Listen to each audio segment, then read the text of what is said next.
नमस्कार मंडळी, तुमच्या सर्वांचं माझ्या चॅनलवर खूप खूप स्वागत आहे। आज आपण मस्त अशी झणझणीत कोल्हापुरी मटण थाळी कशी बनवायची ते पाहणार आहोत। याच्यामध्ये आपण सुकं मटण, तांबडा रस्सा आणि थंडगार अशी सोलकढी कशी बनवायची ते पाहणार आहोत। तर वेळ न घालवता आपण आपल्या रेसिपीला सुरुवात करूया। तर इथे मी अर्धा किलो मटण स्वच्छ असं धुवून घेतलेलं आहे। तर सर्वप्रथम आपण तांबडा रस्सा बनवायला घेऊया। पातेल्यामध्ये मी 2 पळ्या तेल घेतलेलं आहे। त्याच्यामध्ये एक बारीक चिरलेला कांदा आपण घालून घ्यायचा आहे आणि तो छान असा आपण थोडा वेळ परतून घेणार आहोत। कांदा लालसर होईस्तोवर आपण कांद्याला परतून घ्यायचा आहे। तर आता आपला कांदा सुद्धा लालसर झालेला आहे। हा कांदा छान असा मी परतून घेतलेला आहे, साधारण 2 ते 3 मिनिटं। आता याच्यामध्ये आपण जे मटण आपण स्वच्छ धुवून घेतलेलं ते यामध्ये घालणार आहोत आणि ते सुद्धा आपण या कांद्याबरोबर छान असं परतून घेणार आहोत। हे मटण मी टोपामध्ये शिजवत आहे। तुम्ही सेम याच पद्धतीने हे मटण कुकरला सुद्धा शिजवू शकता। आता आपण याच्यामध्ये घालणार आहोत अर्धा चमचा हळद, त्याचबरोबर आपण यामध्ये चवीनुसार मीठ घालणार आहोत। मिठाने याला छान असं पाणी सुटायला मदत होते। आता हे आपण छान पैकी तेलावर परतून घ्यायचं आहे।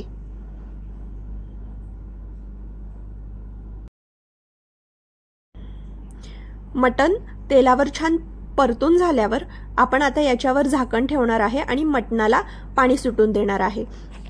या स्टेजला जे मटणाला पाणी सुटतं त्यांनी खरी चव मटणाला येते, त्यामुळे ही स्टेप अजिबात स्किप करू नका। आता तुम्ही याच्यावर झाकण ठेवा, झाकणावर थोडंसं पाणी घाला आणि साधारण 10 मिनिटं हे शिजू द्या।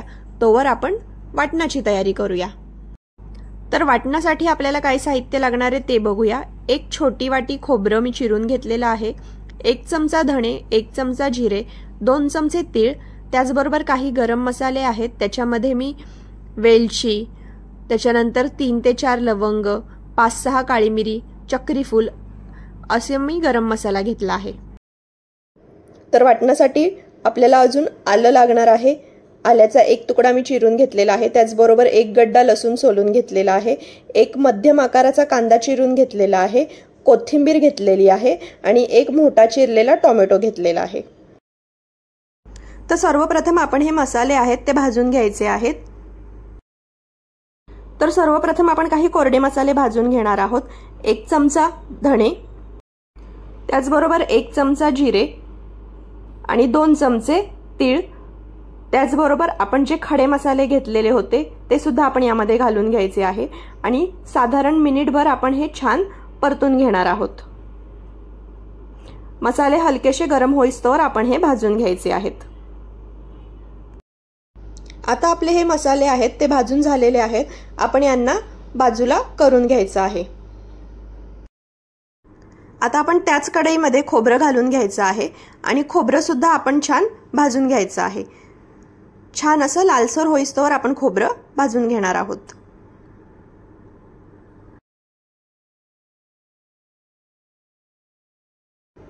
तर मी हे खोबरं 3 ते 4 मिनिटं मंद गॅसवर भाजून घेतलेलं आहे।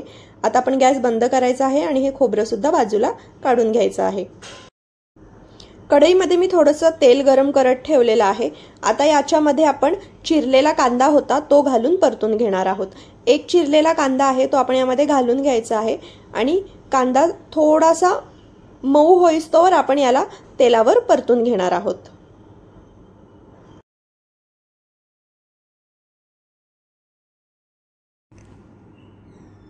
तर साधारण 2 मिनिटांनंतर याच्यामध्ये मी टोमॅटो घालून घेते आणि टोमॅटो ही छान आपण हलकासा मऊ होईस्तोवर शिजवून घ्यायचा आहे। तर आता आपला टोमॅटो सुद्धा छान असा मऊ झालेला आहे। आता आपण गॅस बंद करून घ्यायचा आहे आणि हे मिश्रण आपण बाजूला प्लेटमध्ये काढून थंड करून घ्यायचं आहे। तर आपण 2 वाटणं बनवून घेणार आहोत। पहिल्या वाटणामध्ये मी खोबरं, भाजलेला गरम मसाला, आलं लसूण आणि कोथिंबीर आहे हे एकत्र वाटून घेणार आहे आणि दुसऱ्या वाटणामध्ये मी हे कांदा आणि टोमॅटो जे आपण परतून घेतलेलं त्याचं मी वाटण करून घेणार आहे। तर हे वाटण आपलं रेडी झालेलं आहे। छान असं आपण हे बारीक वाटायचं आहे आणि वाटताना याच्यामध्ये मी पाण्याचा वापर केलेला आहे। आणि हे आपलं दुसरं वाटण आहे कांदा आणि टोमॅटोचं, ते सुद्धा माझं रेडी झालेलं आहे। तर आता आपण एकदा झाकण काढून आपलं मटण बघूया। मटणाला खूप छान असं पाणी सुटलेलं आहे आणि झाकणावर जे पाणी आपण ठेवलेलं होतं मटण वाफवताना ते सुद्धा यामध्ये मी थोडंसं घालून घेतलेलं होतं। साधारण अर्धा तास हे मटण वाफेवर होतं। आता आपण तांबडा रस्सा बनवायला सुरुवात करूया। तर आता मी या मटणामध्ये आपण जी कांदा टोमॅटोची पेस्ट केली होती ती सर्वप्रथम घालून घेणार आहे। अर्धी पेस्ट मी यामध्ये घालणार आहे आणि अर्धी पेस्ट मी सुक्या मटणासाठी शिल्लक ठेवणार आहे। तर ही जी आपण पेस्ट घातली ती आपण एकदा मटणाबरोबर छान अशी परतून घ्यायची आहे। दुसऱ्या गॅसवर मी पाणी तापत ठेवलेलं आहे। आपण मटण शिजवताना नेहमी गरम पाण्याचा वापर करायचा।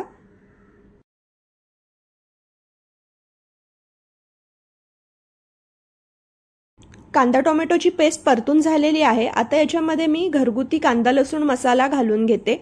कोल्हापुरी मटण म्हटल्यावर कांदा लसूण मसाला हा आलाच पाहिजे। हा मसाला आपण या मटणाबरोबर छान असा मिक्स करून घ्यायचा आहे आणि 1 मिनिट आपण हे शिजून देणार आहोत।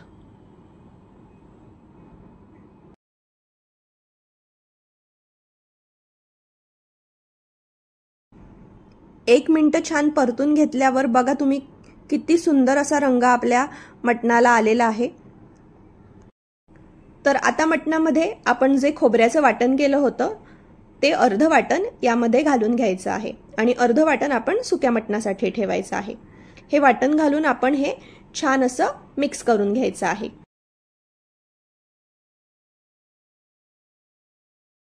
मसाला आपण छान असा परतून घ्यायचा जेणेकरून जो मसाल्याचा कच्चेपणा असतो तो निघून जातो। आपण सर्व वाटण भाजून घेतलेलं होतंच तरी सुद्धा हे एकदा छान परतून घ्यायचं आणि याच्यावर झाकण ठेवायचं आणि 1 ते 2 मिनिटं वाफ काढून घ्यायची। त्याच्यानंतर आपण यामध्ये गरम पाणी घालणार आहोत। तर साधारण 2 मिनिटांनी आपण झाकण काढून घ्यायचं आहे आणि मटण एकदा पुन्हा परतून घ्यायचं आहे। खूप सुंदर असा याचा सुगंध सुटलेला आहे। आपला रस्सा खूप छान असा तयार होणार आहे। आता याच्यामध्ये मी गरजेनुसार गरम पाणी घालणार आहे। आपल्याला रस्सा किती घट्ट किती पातळ हवा या हिशोबाने आपण यामध्ये गरम पाण्याचा वापर करायचा आहे। आता आपण हे मटण छान असं शिजू देणार आहोत। कधी कधी काही मटण हे 1 तासात सुद्धा शिजतं, काही मटण हे पाऊण तासात सुद्धा शिजतं। मटण किती कवळं आहे किंवा जून आहे याच्यावर ते शिजणं डिपेंड असतं। त्या पद्धतीने तुम्ही मध्ये मध्ये चेक करायचं आहे आणि मटण छान असं शिजवून घ्यायचं आहे। तर आता आपलं मटण छान असं शिजलेलं आहे। मी तुम्हाला रश्श्याची कन्सिस्टन्सी दाखवते आणि खूप छान अशी तर्री सुद्धा आपल्या मटणाला आलेली आहे। आता आपण गॅस बंद करून घ्यायचा आहे। तर मस्त असा आपला तांबडा रस्सा तयार झालेला आहे। आता आपण सुकं मटण कसं बनवायचं हे पाहूया। सुकं मटण बनवण्यासाठी हे जे रश्श्यातलं मटण आहे ते आपण सर्वप्रथम बाजूला करून घ्यायचं आहे। तर सुकं मटण बनवण्यासाठी इथे मी मटण बाजूला काढून घेतलेलं आहे। तर सुकं मटण बनवण्यासाठी इथे मी कढईमध्ये तेल गरम करायला ठेवलेलं आहे। तर सर्वप्रथम आपण कढईमध्ये हे जे खोबऱ्याचं वाटण करून घेतलेलं ते घालून घ्यायचं आहे आणि ते वाटण छान असं आपण तेलावर परतून घ्यायचं आहे। तर साधारण 2 ते 3 मिनिटं मी हे छान परतून घेतलेलं आहे। आता याच्यामध्ये आपण कांदा टोमॅटोची जी आपण पेस्ट केलेली ती घालून घ्यायची आहे।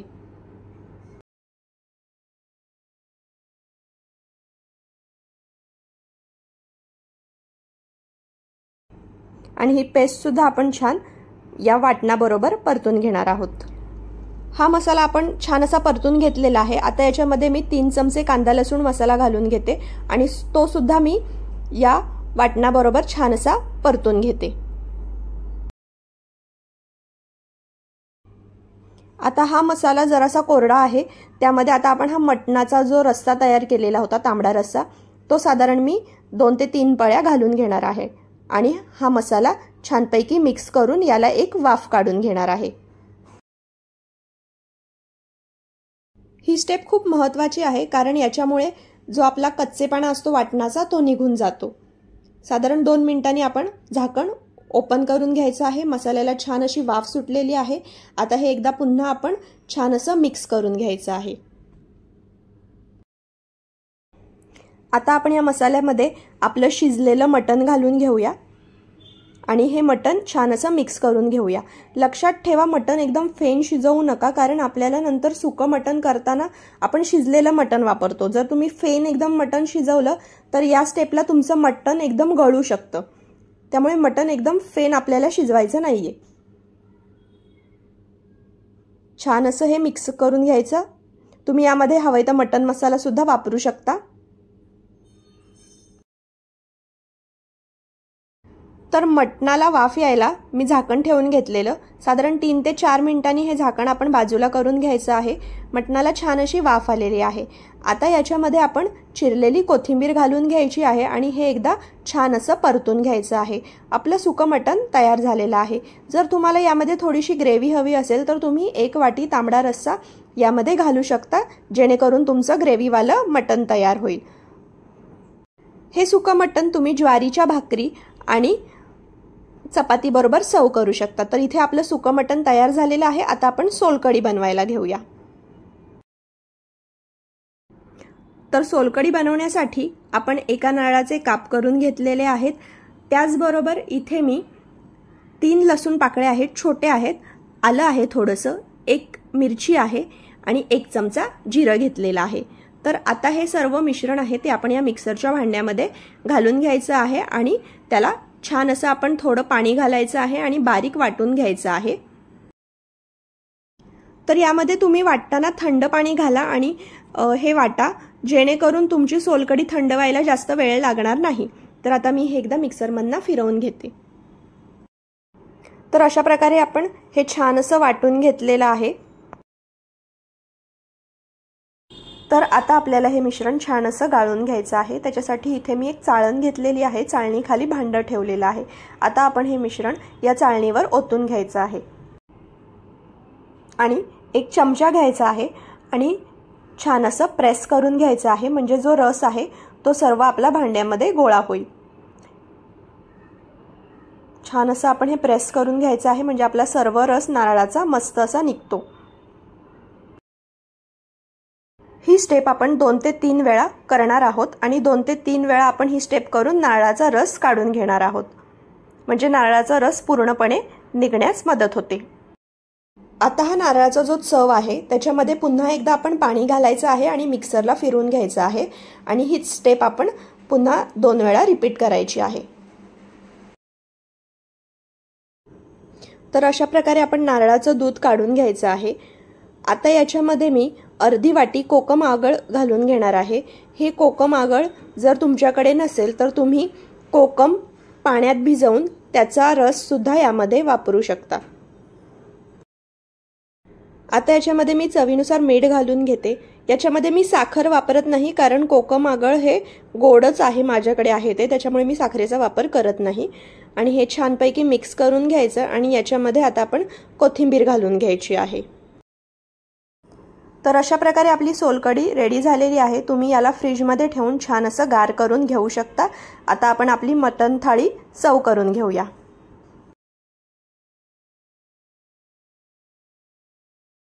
तर अशा प्रकारे आपली मटण थाळी रेडी झालेली आहे। व्हिडिओ आवडला तर व्हिडिओला एक लाईक नक्कीच करा, त्याचबरोबर माझं चॅनल सबस्क्राइब सुद्धा करा। व्हिडिओ पाहिल्याबद्दल तुमचे खूप खूप धन्यवाद।